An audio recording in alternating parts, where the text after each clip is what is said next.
So look at Anthony Ryder from South Lyon, Michigan, recently selected as the Lions 2020 Fan of the Year. He has a passion about sports broadcasting. With the 112th selection in the 2021 NFL Draft, the Detroit Lions select Amon-Ra St. Brown, wide receiver, USC. One pride, baby! Yeah!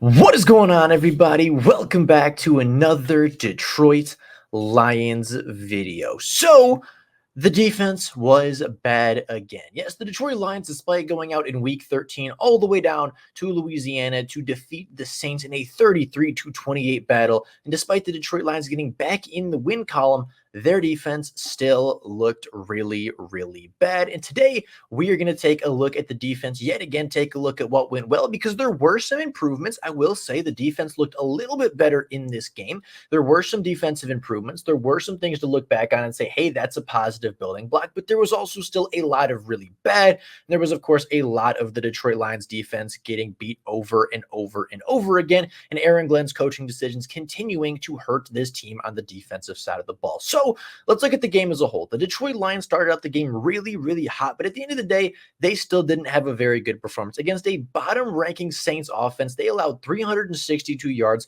lost the time of possession game, lost in first downs allowed. The Saints offense actually had more first downs than the Lions did, allowing 23 first downs on the day, 28 points, a 100% success rate in the red zone. But the defense did have 2 turnovers. That is a little bit of a positive, gave the Detroit Lions a couple extra possessions. And I would argue without those turnovers, the Detroit Lions probably don't win that game. But let's take a look at those actual turnovers, because the first one comes from a dropped interception on the very first play of the game for the defense, right? A play where Derek Carr wasn't under pressure, but for whatever reason decided to roll out to the right side of the field, throw to a wide open tight end, and have the ball bounce off of his tight end's hands, going right into the arms of Brian Branch for a turnover, essentially setting the Detroit Lions offense up in the red zone for the second time in that game after just one offensive play. So the Lions go down and they score, and then they get a punt and they score again, and you're down 21-0 immediately, partially due to that turnover for sure. But that defense really had nothing to do with the great defensive play calling or great defensive execution. It was just poor offensive execution from the offense, a poor decision by Derek Carr to roll out, and an awful play for the ball to just bounce off your tight end's hands right to the opposing defender. Now, a little bit later in the game, the Detroit Lions were able to force a fumble. Josh Pascal fell on it, and it was able to actually create some defensive momentum. But then you go back and you watch the replay, and it turns out, hey, the left guard actually, while running across the field, actually happened to just punch the football right out of Derek Carr's hands while he was trying to pitch it. And Josh Pascal, with a great heads-up play, by the way, I'm not taking anything away from Brian Branch or Josh Pascal for getting their turnovers, but the defense didn't force any turnovers. They capitalized on the defensive mistakes, which is still good. It is still a positive sign for the defense, but that's not good coaching by Aaron Glenn. That's good heads-up awareness from Brian Branch and Josh Pascal to fall on the football or catch a football deflected off the hands of the opposing tight end.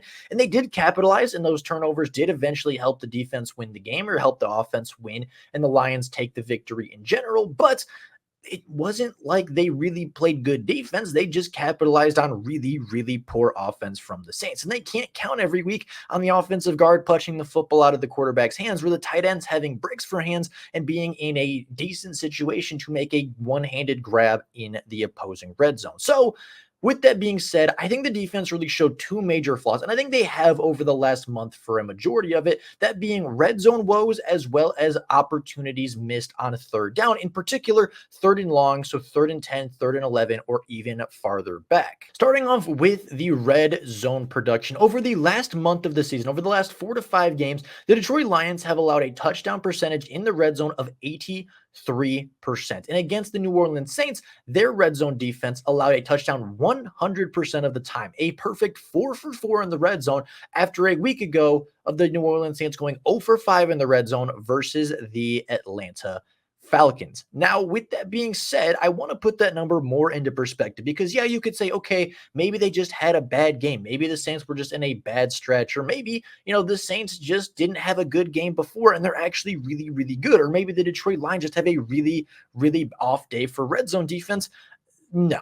The New Orleans Saints, before coming into the game against the Detroit Lions, on their previous 36 red zone drives, scored 4 touchdowns. That is an 11% conversion rate. That means on 11% of their red zone drives over the last 36, they scored on 11% of those drives. So coming in, they were one of the worst red zone offenses in the NFL, and they've had been so since the last month and a half. It's been that way for a while. The Saints aren't in a bad 1 to 2 game stretch. They are a bad red zone offense and one of the worst red zone offenses in the NFL.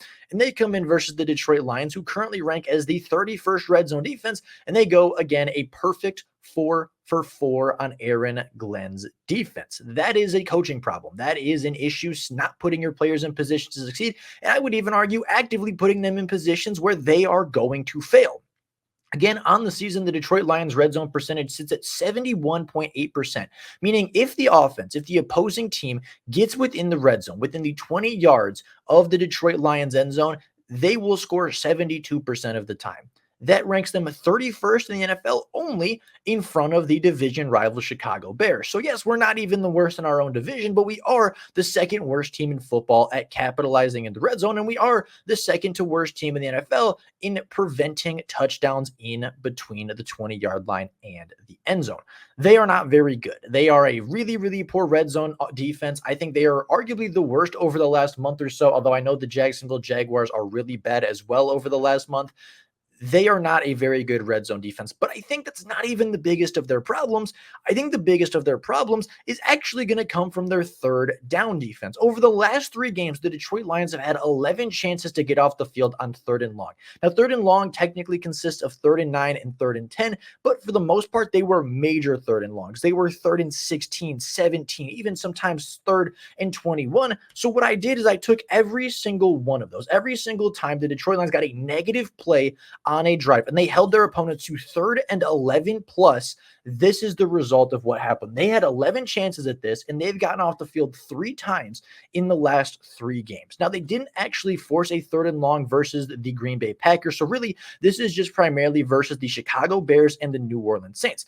Versus the New Orleans Saints, the Detroit Lions had a 3rd and 11 attempt where they did get off the field, and then they went 4 straight drives having a 3rd and 16 opportunity that the Saints converted, a 3rd and 12 opportunity that the Saints converted, a 3rd and 17 opportunity that the Saints converted, as well as a 3 and 13 opportunity that the Saints converted. So you might say, okay, that's really, really bad, because it is. Going 1 for 5 on 3rd and 11 plus is almost unheard of as far as bad defenses go, but it goes even further as going back 2 games versus the Chicago Bears, because again, they couldn't force a 3rd and 10 plus versus Green Bay. They had a 3rd and 16 in which they got off the field. They had a 3rd and 12 where they did not, where the Bears converted, a 3rd and 15 where the Bears converted, a 3rd and 11 where they actually did get off the field. And then this isn't 3rd down, but this is after a major negative play. Going back to 2nd and 21, one play after this, the Chicago Bears would score a 40-yard passing touchdown to DJ Moore.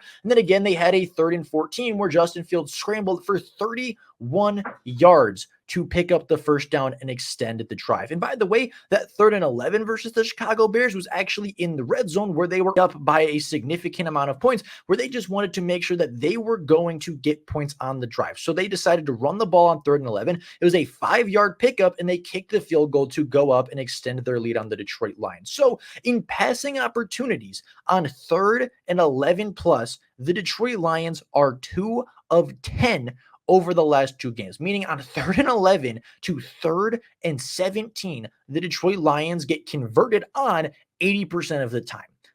That, quite frankly, is ridiculous. That speaks to lack of pass rush. That speaks to lack of defensive game planning. And quite honestly, when you run 0 blitz on 3rd and 16 and you still get converted on, that is a bad sign of defensive coaching. Taking a look at the Detroit Lions drives versus the New Orleans Saints, despite having a phenomenal first couple of drives, mostly because the Saints ran the ball really early and refused to pass over the first couple of drives after Derek Carr's interception, the Detroit Lions had 4 drives where they allowed 62 plus yards as well as a touchdown drive. They did have 2 turnovers, but again, a little bit lucky on the turnovers. They had 1 turnover on downs, which was an incomplete pass on Jameis Winston, where he was actually open. Chris Olave did beat Brian Branch, but Jameis Winston just missed the throw, as well as 2 more punts outside of the first 8 minutes of football. So, with that being said, I actually think this was a step forward for the Detroit Lions. I actually think that this Saints game was a positive notion of things to come. Was it a good game by the defense? By no means was this game positive. By no means was this game good. And by no means should you be looking at this game as anything other than, hey, it is a potential first step to getting back to being an average defense. Because the Detroit Lions showed they can be a semi-average defense, right? They started off the game with a lucky interception, but then the next drive, they went 3 plays for -1 yards. The drive after that, they went 3 plays for -5 yards, and they got a sack and a punt forced. The drive after that, 5 plays, 28 yards, and a punt forced. So they showed they can be a decent offense or a decent defense. They showed that they can get off the field, and even more so, I think Aaron Glenn showed that he can put together a game plan that puts his defenders in a position to succeed, and he can put together a game plan that can help the Detroit Lions win football games. The problem came when Dennis Allen and the offensive coordinator for the New Orleans Saints started to make adjustments, and they went on a 13-play, 84-yard drive for a touchdown right before the half. The defense did stand back up 3 plays, 8 yards, and got off the field again before the half was over. But then halftime adjustments came. And Aaron Glenn didn't adjust. He didn't predict any adjustments, and he wasn't able to adjust in the second half, where the Saints came out and went 10 plays for 75 and a touchdown, 7 plays for 62 and a touchdown, and then excluding the 1-play fumble drive, again, that was punched out by his offensive lineman, they then went for a third straight drive of 12 plays, 75 yards, and a touchdown. And the only time the defense actually stopped them in the second half was on the turnover on downs on an 8-play, 42-yard drive, mostly consisting of Jameis Winston having Jameis Winston magic, and the last play coming on a mistimed comeback route where he threw it slightly behind Chris Olave, who, by the way, once again, was open on the play. This defense is not good under Aaron Glenn. And again, I think this is a step in the right direction, and it still wasn't a very good game. I think Aaron Glenn showed that he can come up with a good game plan. I think Aaron Glenn showed that he can put players in positions to succeed. But then the second half came back around. The offense for the Saints made adjustments, and Aaron Glenn sat there and continued to misuse guys, continued to misuse players, continued to drop Bruce Irvin back into coverage, continued to just not use his assets properly. And the Detroit Lions very nearly blew a 21-point lead at halftime. There are a lot of things wrong with the defense. I can still continue to talk about the personnel issues and talk about the fact that despite they had a lot of success on the plays where the defensive line consisted of Bruce Irvin, Aleem McNeil, Josh Pascal, and Aiden Hutchinson, the 4 of them only rushed 4 different plays together. 3 of those plays resulted in a net loss or neutral yardages gained. So either they ended in 0 yards gained or an actual loss of yardage. And yet those 4 rushed together 4 separate times in the entire game.